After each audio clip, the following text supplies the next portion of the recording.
joining us from Totem Life Science.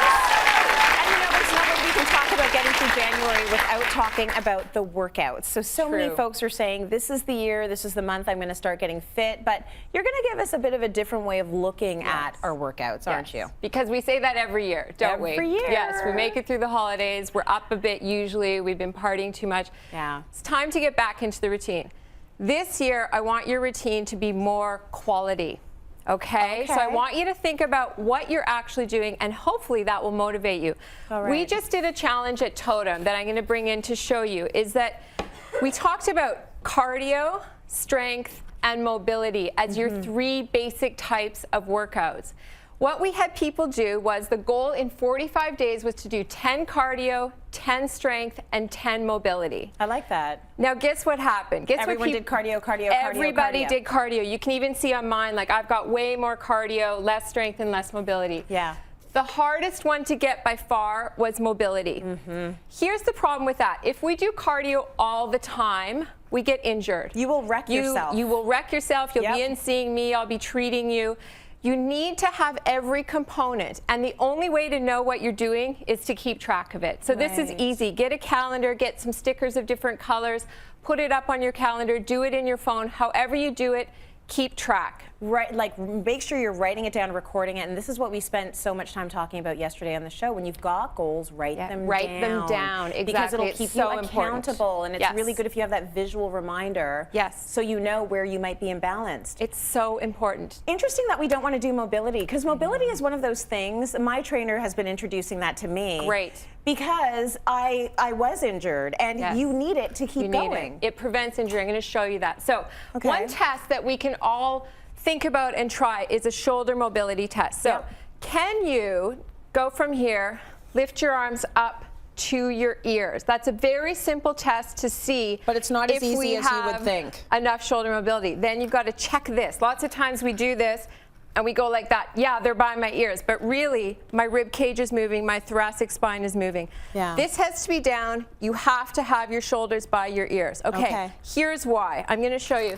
This is still very popular this year, this kettlebell and this CrossFit. So most of us sit with our posture hunched forward. Then we go grab our kettlebells, we try to do the overhead press, and we're forward. Okay, and we keep doing it and we keep doing it. Then you end up with tendinosis and you come see me because you all of a sudden you can't lift your arm anymore. That's why mobility is so important. If you can't get your arm by your ear, you have no business doing an overhead press. Got it. All right? So that's why we have to really think about these things. Squatting is the same. If you can't get down in a good squat, you're going to get injured doing the squat. Now the difference between mobility and flexibility is also a reason people are very confused about this. Flexibility is more passive. It's, you know, I sit and I stretch and I don't engage my muscles. Mobility is about engagement. So for this exercise that I showed you, we have to be able to actively get our hand back. It's not as good if I can just lift your arm and push it back. That's not as good. I have to actively be able to do it. So a very simple way to look at something like this was, you could just go to your end range of motion and work on lifting up. And you can see how I have to use my muscles to do that. As opposed to just doing a stretch or a stretch or a stretch. So it's more dynamic. Mobility is more dynamic. Mobility is dynamic. And I promise you, if you do this, your body is going to feel so much better. You must have noticed this, that lifting weights is great, cardio is great, but your day-to-day tension is very high. Absolutely. Mobility relieves that. It makes you feel good. It makes you be able to jump out of your chair and move and feel comfortable, and that's what makes it so important to be able to do it. That is the difference. I notice it in the transitions. Tying my shoes. Tying your shoes. Getting up from, you know, getting out the kid from the car seat. Exactly. All of those things, I notice in the transitions that mobility is making that easier.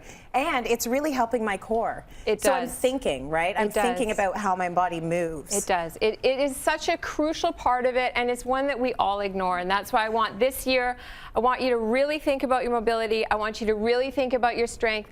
Don't do so much cardio, cardio, cardio, cardio. We're getting, you know, for most of us that are working out actively, you're getting enough cardio. You've got to get into some of these other areas. It's super important. So here's my question for you. Most of us know how to jump on a treadmill or an elliptical, Yes. and most of us know how to do lunges and squats Yes. and, you know, bench presses and leg presses. Yes. We don't know what to do for mobility. So how do we figure It's a that out? Do great we question. YouTube it? Do we Google it? How do we know the set of exercises to go to help us out? It's a great question. I think that one way to look at it is classes. It's a great way to do it. If that's not an option for you, I would definitely go to the internet. I would search the word mobility training, because that's going to take you to a whole different category. YouTube is wonderful. There can be some wonderful exercises on there. The key that I want you to think about with mobility is that it needs to be active. Yeah. So say you're sitting here doing a hamstring stretch, then I want you to try to lift the leg, and I want you to try to push the leg. So passive stretching is no longer what we want to do. We don't just want to put our foot out and hang out and chat with our girlfriend while we're doing it. We want to actually be actively engaged. Dynamic warm-ups would be another great thing to search, because that's a great way to warm up and move, increase your mobility, and be active and be engaged. Okay, that is the key.